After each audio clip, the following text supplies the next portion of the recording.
দেশের বিভিন্ন স্থানে গোপনে চলছে আওয়ামী লীগের অস্ত্র প্রশিক্ষণ। গ্রামের প্রত্যন্ত অঞ্চলে এসব প্রশিক্ষণ দিতে ভাড়া করা হচ্ছে অবসরপ্রাপ্ত আর্মি অথবা পুলিশ কর্মকর্তাদের। বেশ কিছুদিন ধরেই রাজপথে নামার চেষ্টা করলেও খুব একটা সুবিধা করতে পারেনি আওয়ামী লীগের কর্মীরা। এমনকি রাজপথে নামলেও ধরপাকড়ের ভয়ে পালিয়ে বেড়াচ্ছে। এমন অবস্থায় নতুন করে রাজপথে নামতে চলছে নানা ধরনের কৌশল। বাধ্য হয়ে অস্ত্র হাতে নিচ্ছেন অনেকে।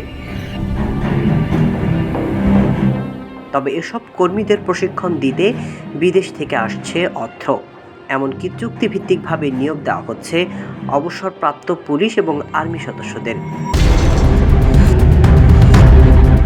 গেল কিছুদিন ধরেই অনলাইনে চলছে অস্ত্র কেনাবেচা। আল জাজিরার সাংবাদিক জুলকার নাইনের এক পোস্টে জানিয়েছে, বাংলাদেশে অবাধে চলছে অস্ত্র কেনাবেচা, যার বড় অংশ যাচ্ছে নিষিদ্ধ ঘোষিত ছাত্রলীগের কাছে।